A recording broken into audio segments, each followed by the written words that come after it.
नमस्कार साथियों। आज हम एक ऐसी फिल्म के बारे में बात करेंगे जो कि समाज के दोहरे चरित्र के बारे में हमें दिखाती है कि लोग बाहर से कुछ और अंदर से कुछ और होते हैं। जो लोग आपसे नफरत करते हैं वो कभी आपके नहीं हो सकते, और जिनके दिलों में आपके लिए घृणा है उनके दिलों में कभी आपके लिए प्रेम नहीं हो सकता। और हमें हमेशा लोगों के बाहरी दिखावे से सतर्क रहना चाहिए, और कुछ लोगों से हमें जितना हो सके दूरी बनाए रखनी चाहिए। अब कहानी की शुरुआत होती है। कहानी की शुरुआत में हमें एक व्यक्ति दिखाया जाता है जो कि जंगल में वॉक कर रहा होता है। तभी उसके पीछे से एक गाड़ी आती है, और वो गाड़ी में से एक व्यक्ति निकलकर उस पर हमला कर देता है और उसे घसीटता हुआ अपनी गाड़ी में बंद करके ले जाता है। और रात के अंधेरे में एक व्यक्ति यहाँ पर गायब हो चुका है। तभी हमें कृष्ण नाम का एक व्यक्ति दिखाया जाता है, जिससे कि आज उसकी गर्लफ्रेंड रोज़ मिलने आई है।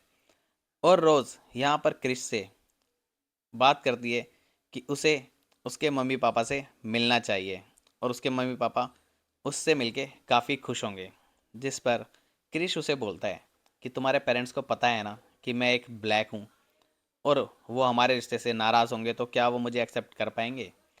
जिस पर रोज़ कहती है कि मेरे पेरेंट्स ऐसे नहीं हैं जैसे तुम सोचते हो, वो बिल्कुल भी रेसिस्ट नहीं है। दरअसल वो तो हर बार वोट भी ओबामा को ही देते हैं। जिस पर क्रिश रोज़ की खुशी के लिए उसके पेरेंट्स से मिलने को तैयार हो जाता है, और अब वो लोग रोज़ के घर जाने के लिए वहाँ से अपना सामान पैक करके निकलने के लिए रेडी हैं। और वो गाड़ी से वहाँ निकल रहे होते हैं। तभी क्रिश के दोस्त रोड का उसे फ़ोन आता है, और वो उससे पूछता है कहाँ जा रहा है। जिस पर क्रिश उसे बताता है कि यार, मैं रोज़ के पेरेंट्स के पास जा रहा हूँ उनसे मिलने के लिए। जिस पर रोड कहता है यार तू संभल के रहना, ये लोग हम जैसे लोगों को एक्सेप्ट तो करेंगे ना, कहीं तो उनका गुलाम मत जान बन जाना। मैंने सुना है कि वाइट लोग ब्लैक लोगों को नौकर बना के रखते हैं और उन्हें अपने घर में स्लेव की तरह काम कराते हैं। रोज़ भी ये सब बातें सुन रही होती है क्योंकि कृष्ण ने अपना फ़ोन स्पीकर पे रख दिया होता है। जिस पर दोनों हंसते हुए उसका रिस्पॉन्स करते हैं कि बस कर यार, कितना डराएगा मुझे। और वो रोड का फ़ोन काट देते हैं। तभी एक जानवर उनकी गाड़ी से टकराता है, और क्रिश गाड़ी से उतरकर उसे देखने आने लगता है।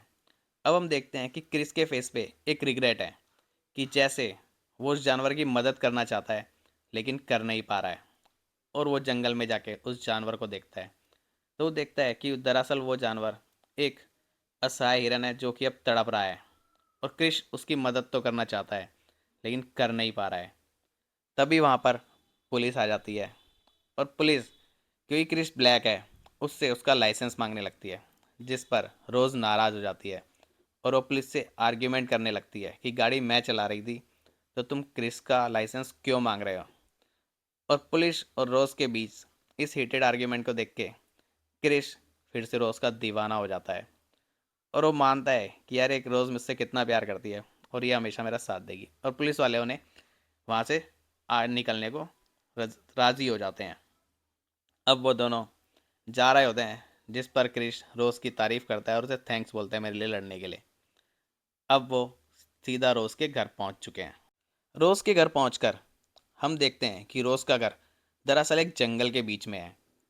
और इधर रोज़ के मदर फादर का इंट्रोडक्शन हमें मिलता है। दरअसल रोज़ के जो फादर हैं वो एक न्यूरो सर्जन है, और रोज़ की जो मदर है वो एक साइकोलॉजिस्ट है, और उसकी एक्सपर्टीज़ हिप्नोटिज्म में है। रोज़ की मदर क्रिस से उसके पेरेंट्स के बारे में पूछती है, जिस पर क्रिस कहता है कि उसके फादर बचपन में ही एक्सपायर हो गए थे, और उसकी मदर जब वो छोटा था तब एक कार एक्सीडेंट में उनकी जान चली गई। और हमें पता चलता है दरअसल क्रिस अपनी माँ को लेके काफ़ी जज्बाती है।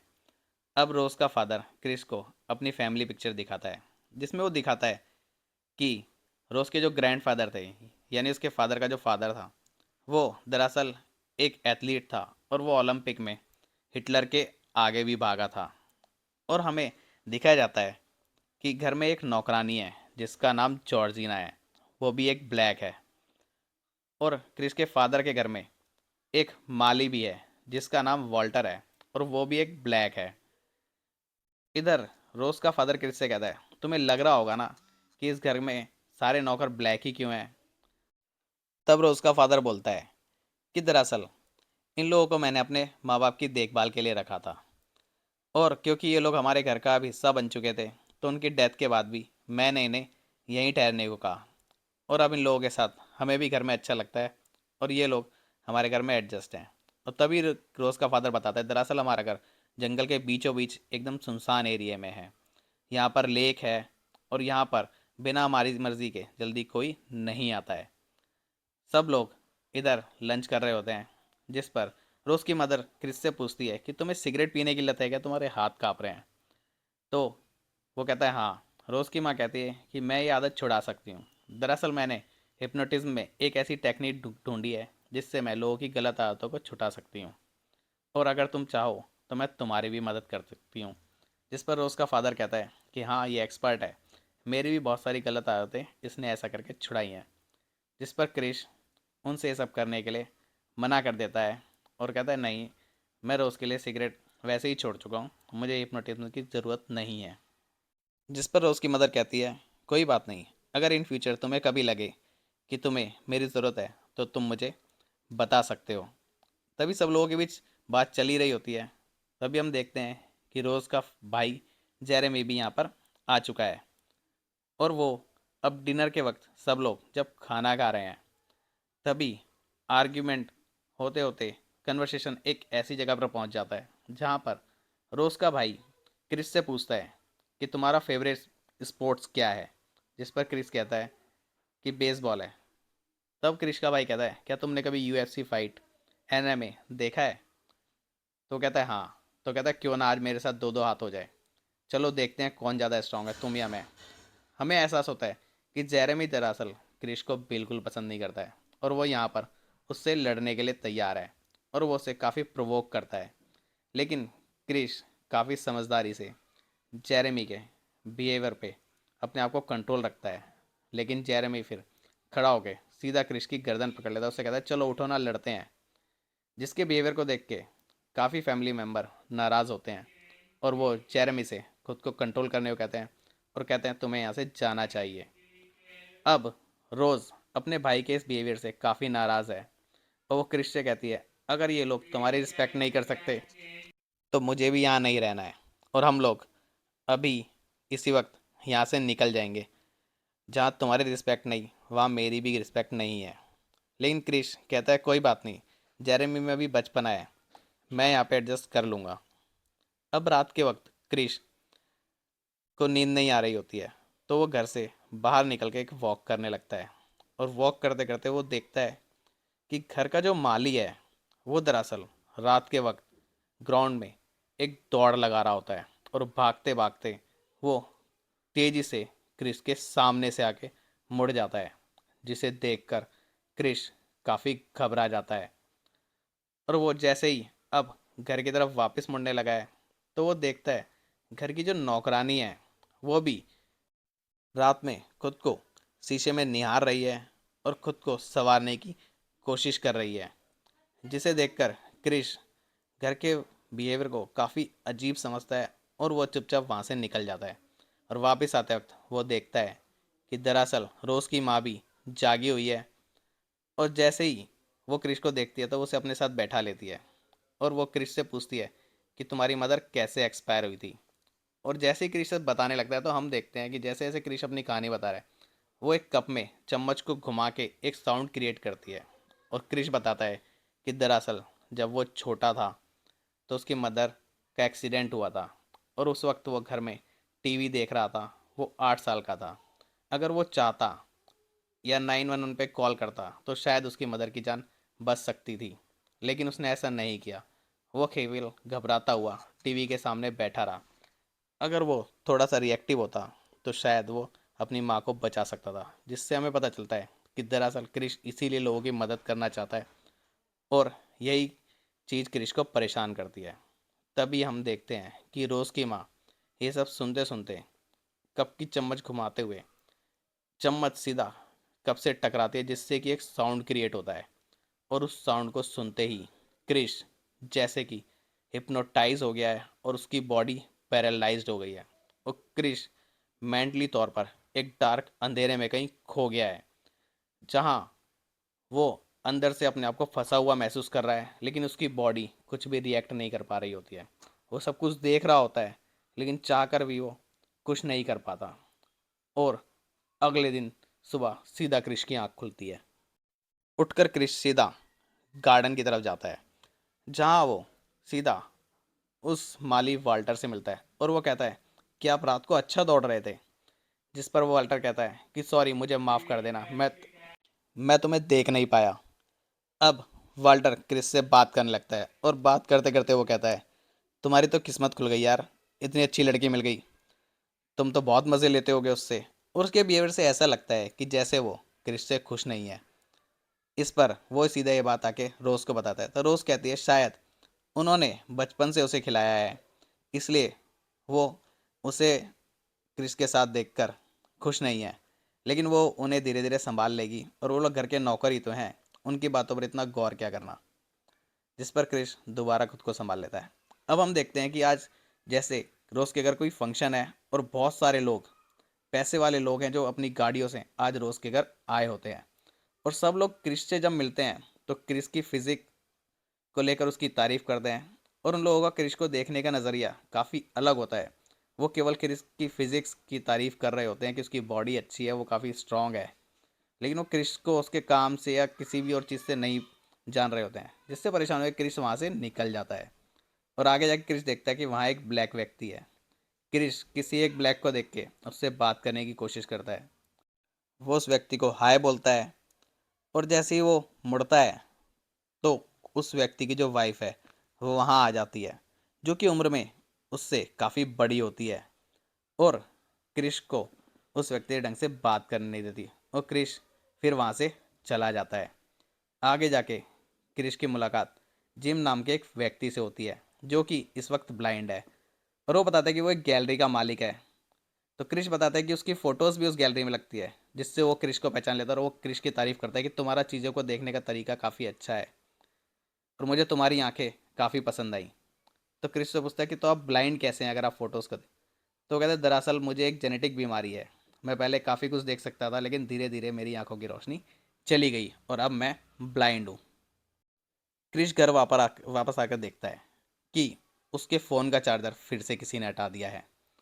और वो अब इस बार इस चीज़ की रोज से शिकायत करता है कि यार घर की नौकरानी शायद बार बार मेरे फ़ोन का चार्जर हटा देती है, और इस बार फिर उसने ऐसा ही किया है। रोज़ कहती है ठीक है, मैं इस बारे में जॉर्जिना से बात करूँगी। और अब रोज़ वहाँ से निकल गई है। तुरंत क्रिश अपने दोस्त रोड को फ़ोन मिलाता है। वो कहता है कि यार यहाँ सब लोग अजीब है।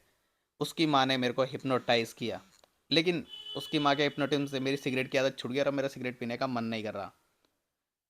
और तभी रोड उससे बोलता है कि यार कुछ भी सही, वो तेरी मर्ज़ी के बिना तेरे को हिप्नोटाइज़ नहीं कर सकती, ये गलत है, तू वहाँ से निकल, ये सब चीज़ें गलत है, मुझे अच्छा नहीं लगा। तो क्रिस उससे कहता है यार यहाँ एक ब्लैक व्यक्ति भी है, जिसे शायद हम लोग जानते हैं, मैं उसे पहचान नहीं पा रहा हूँ। तो रोड उससे कहता है अगर ऐसा है तो उसकी फ़ोटो खींच और मुझे भेज। अगर वो हम में से कोई होगा, एक होगा, तो मैं नहीं तो हमारे कलीग्स में से कोई ना कोई उसे पहचान ही लेगा। बात करते वक्त तभी उस कमरे में जॉर्जिना आ जाती है, जो कि घर की नौकरानी थी। और वो क्रिस से कहते हैं कि सॉरी, दरअसल सफाई करते वक्त शायद मेरे हाथ से वो वायर बार बार हट जाता है, जिस वजह से आपका फ़ोन कभी कंप्लीट चार्ज ही नहीं हो पाया है, और मैं इसके लिए आपसे माफ़ी चाहती हूँ। क्रिस उसे देखता है और बिना कुछ बोले वहाँ से चला जाता है। तभी हम लोग देखते हैं कि क्रिस जैसे ही नीचे आता है तो वो लोग क्रिस से पूछते हैं कि आपको आज के इस दौर में एक ब्लैक होना कैसा लगता है। जिस पर क्रिस सीधा उस ब्लैक व्यक्ति की तरफ हाथ करता है कि आप इन्हें क्यों नहीं बताते कि आज के इस दौर में ब्लैक होना कैसा लगता है। वो क्रिस चुपके से उस ब्लैक व्यक्ति की फ़ोटो खींचने लगता है, और फ़ोटो खींचते वक्त क्रिस का फ्लैश ऑन रह जाता है। और जैसे ही क्रिस फ़ोटो खींचता है, फ्लैश की लाइट पड़ती है, जैसे वो व्यक्ति आज जाग गया है, और वो क्रिस पर हमला कर देता है और उसे वहाँ से जाने को कहने लगता है। तभी भीड़ में बहुत सारे लोग उस व्यक्ति को पकड़ लेते हैं, और क्रिश के मदर और फादर दोनों उस व्यक्ति को कंट्रोल में ले आए हैं, और अब वो व्यक्ति होश में है। वो व्यक्ति ठीक होते ही सीधा क्रिस से सॉरी बोलकर वहाँ से निकल जाता है। अब रोज और क्रिस जंगल में बैठकर बात कर रहे होते हैं, जिस पर क्रिश कहता है कि यार तुम्हारी माँ ने मुझसे बिना पूछे मुझे हिप्नोटाइज किया। अब मेरा सिगरेट पीने का मन नहीं कर रहा, लेकिन ये गलत है। मेरी मर्जी के बगैर उन्हें मुझे हिप्नोटाइज नहीं करना चाहिए था। मैं इस चीज़ से बिल्कुल भी खुश नहीं हूँ। और सही में यहाँ काफ़ी चीज़ें अजीब है और मैं एडजस्ट नहीं कर पा रहा हूँ। हम लोगों को यहाँ से निकलना चाहिए। रोज़ कहती है अगर ऐसा है, उन लोगों ने तुम्हारे साथ सही नहीं किया, तो मैं भी तुम्हारे साथ हूँ और हमें यहाँ से निकल जाना चाहिए। और तुम अगर चाहते हो तो हम अभी आज रात को यहाँ से निकल जाएंगे। जिस पर खुश होकर क्रिश फिर से प्यार से उसे गले लगा लेता है कि यार ये हर बार मेरा कहना मान लेती है। और हम इधर देखते हैं कि दरअसल रोज़ के घर पे किसी की बोली लग रही है और वो सारे पैसे वाले लोग बोली लगा रहे हैं। और तभी हमें दिखाई जाती है कि दरअसल क्रिश के फादर क्रिश की बोली लगा रहे हैं। और क्रिश को सबसे महंगी कीमत का खरीदने वाला और कोई नहीं, दरअसल वही जिम उस गैलरी का मालिक था। और अब क्रिश और रोज रात को घर वापस आ रहे हैं। तो क्रिश और रोज को सब लोग जिस तरीके से देखते हैं, वो ऐसा होता है जैसे कि दोनों कोई विक्टिम हो या दोनों के साथ कुछ गलत होने ही वाला है। क्रिश अपने दोस्त को उस ब्लैक लड़के की फ़ोटो भेजता है, जिसे देखते ही रॉड का तुरंत उसे फ़ोन वापस आता है और वो कहता है भाई ये और कोई नहीं बल्कि हमारे ही कॉलेज का लड़का है। इसका नाम एंड्रे है और दरअसल ये 6 महीने पहले गायब हो गया था और इसके बारे में किसी को नहीं पता। और आज ये तुझे वहाँ मिला है, भाई वहाँ कुछ गलत है, तो जितनी जल्दी हो सके वहाँ से निकल। जिस पर क्रिस घबराते हुए रोज से कहता है कि तुम गाड़ी की चाबी निकालो, सामान पैक करो, हमें यहाँ से निकलना होगा। और रोज़ वहाँ से गाड़ी की चाबी लेने चली जाती है। तभी क्रिश की नज़र एक छोटी अलमारी पर पड़ती है, जिसे खोलकर वो देखता है तो वहाँ उसे रोज़ की तस्वीरें मिलती है। और वहाँ रोज़ के साथ बहुत सारे लोगों की तस्वीर होती है, जिसमें एंड्रे, घर का माली वाल्टर, नौकरानी जॉर्जिना समेत कई ब्लैक लोगों की फ़ोटोज़ होती है, जिसे देख के वो समझ जाता है कि यहाँ कुछ गलत है और ये लोग ब्लैक लोगों के साथ कुछ गलत करते हैं। क्रिश अब वहाँ से भागने की तैयारी में है। वो रोज से चाबी लेकर नीचे आने को कहता है और वो जल्दी से नीचे की तरफ भागने लगता है। लेकिन जैसे ही वो नीचे जाता है तो वो देखता है कि घर के दरवाजे पर जेरेमी एक डंडा लेके खड़ा है। रोज़ की मदर, रोज़ के फादर और रोज़ सब ने उसे घेरा हुआ है। रोज़ के पास गाड़ियों की चाबी है और अब क्रिश इस घर में ट्रैप हो चुका है। रोज़ के फादर, उसकी मदर और रोज़ और उसका भाई भी, सब लोग उसका रास्ता रोके वहाँ पर खड़े हुए हैं और उसके पास अब बाहर निकलने का कोई रास्ता नहीं है। तो ऐसे में क्रिस सीधा रोज़ के भाई जेरेमी पे हमला करते हुए आगे बढ़ता है। लेकिन तभी रोज़ की माँ दोबारा कटोरी में उस चम्मच को बजाती है और उसकी आवाज़ से क्रिस हिप्नोटाइज होके वहाँ पर गिर जाता है। अब क्रिस दोबारा उसी स्थिति में है जहाँ वो सब कुछ अपने साथ होता हुआ देख तो सकता है, लेकिन कुछ कर नहीं पाता।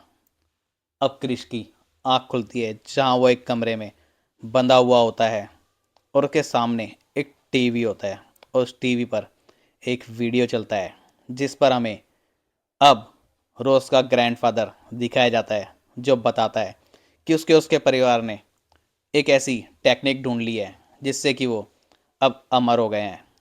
अब वो एक शरीर छोड़कर दूसरे शरीर में अपना घर बना सकते हैं और वो अब जीवन भर इस ज़िंदगी को जिएंगे, लेकिन किसी और के शरीर में। जिसके बाद क्रिश दोबारा अब बेहोश हो गया है। दोबारा उसकी आंख खुलने पर उसके सामने जिम होता है, जो कि उस गैलरी का मालिक था जिसमें क्रिश की खिंची हुई तस्वीरें लगाई जाती थी। कि वो 3 प्रोसेस के थ्रू क्रिश की बॉडी में जाएगा। पहला हिप्नोटिज्म है, दूसरा है मेंटल प्रिपरेशन जो वो अभी कर रहे हैं, और तीसरा सीधा ब्रेन ट्रांसप्लांट, जिससे हमें पता चलता है कि दरअसल वाल्टर की बॉडी में रोज़ के ग्रैंडफादर हैं, जॉर्जिना की बॉडी में उसकी ग्रैंड मदर है, और अब जिम क्रिश की बॉडी में जाना चाहता है। जिस पर क्रिश पूछता है कि हम ही क्यों। जिम बताता है कि दरअसल तुम लोग बहुत स्ट्रांग हो, तुम्हारी फिजिकल एबिलिटी हमसे काफ़ी ज़्यादा है, इसलिए तुम्हें इस बॉडी का कोई हक नहीं, और ये बॉडी हमारे पास होनी चाहिए थी। और जिम कहता है कि मैंने तुम्हें इसलिए ख़रीदा है कि तुम्हारा डीएनए काफ़ी स्ट्रॉन्ग है, और मुझे तुम्हारी बॉडी नहीं, मुझे तुम्हारी आंखें चाहिए, और तुम्हारा चीज़ों को देखने का तरीका मुझे काफ़ी पसंद है। जिम बोलता है कि हम ऊपर वाले की गलती को सुधारना चाहते हैं। उसने तुम्हें अच्छी फिजिक दी, इम्यून सिस्टम दिया, जो कि हमारे पास होना चाहिए था। और अब क्रिश फिर से बेहोश हो गया है। इधर क्रिश का दोस्त रॉड उसे कॉल करने की कोशिश कर रहा है, और वो उससे बात नहीं कर पा रहा होता है, जिसके बाद वो सीधा पुलिस स्टेशन जाता है और पुलिस को बताता है कि कुछ लोग लोगों का ब्रेन वॉश करके, हिप्नोटाइज करके उन्हें नौकर गुलाम बनाकर अपने पास रख रहे हैं। जिसे सुनकर पुलिस वाले हंसते हैं और रोड को वहाँ से भेज देते हैं। रोड अब घर आकर सीधा क्रिस को दोबारा फ़ोन मिलाता है। इस बार उसके फ़ोन को रोज़ उठा लेती है और रोड उससे क्रिस के बारे में पूछता है। तो क्रिश बोलती है कि दरअसल मेरी उससे लड़ाई हो गई थी, और वो 2 दिन पहले यहाँ से जा चुका है, और अब वो दोनों आपस में कांटेक्ट में नहीं है। जिस पर रोड उसकी चालाकी को समझ जाता है और वो रिकॉर्डर ऑन करके इस बार रोज़ की बात रिकॉर्ड करने की कोशिश करता है, जिस पर रोज़ अपनी सारी बातों को बदल देती है और वो कहती है कि तुम क्रिश से चलते क्यों हो, तुम मुझे पसंद करते हो तो सीधा बोलो। जिस पर रोड नाराज़ गुस्सा दिखाने लगता है और वो समझ जाता है कि रोज़ बहुत तेज़ लड़की है और ये झांसे में नहीं आएगी। ये लोग काफ़ी पहले से इन सबको करते आ रहे हैं। अब रोज़ का फादर इधर ट्रांसप्लांट के लिए तैयार है और वो जेरेमी को क्रिश को लाने को भेजता है। जेरेमी जैसे ही क्रिश के हाथ पैर खोलता है तो हम देखते हैं कि क्रिश होश में है, और वो सीधा एक लकड़ी का टुकड़ा उठा के जेरेमी के सर पर मार देता है, जिससे जेरेमी बेहोश होकर वहीं पर गिर जाता है। तभी हमें पता चलता है दरअसल जिस टीवी के साउंड से वो बेहोश हो रहा था, उससे बचने के लिए क्रिश ने सोफे की निकली हुई रुई को अपने कान में लगा लिया था, और वो उस साउंड से बच गया था, और इस बार वो बेहोश नहीं हुआ था। वो वहाँ से बाहर निकल के सीधा ऑपरेशन रूम में जाता है, जहाँ पर वो रोज़ के फादर की गर्दन में एक बारहसिंगे का सींग डाल के उसे मार देता है, और वहाँ से आगे चलने लगता है। और आगे चल के वो सीधा किचन में पहुँचता है, जहाँ पर रोज़ की मदर होती है और वही कटोरी चम्मच होती है। लेकिन इस बार क्रिस उस कटोरी और चम्मच को तोड़ देता है और बहुत ही बेरहमी से रोज़ की मदर को भी मार देता है। अब क्रिस सीधा नीचे जाने लगा है। जैसे ही वो दरवाज़ा खोलने वाला होता है तो जेरेमी उस पर पीछे से हमला कर देता है, लेकिन क्रिस दोबारा उससे जान बचाकर इस बार उसे भी मार देता है, और अब वो उसकी जेब से गाड़ी की चाबी निकालकर वहाँ से जाने लगा है।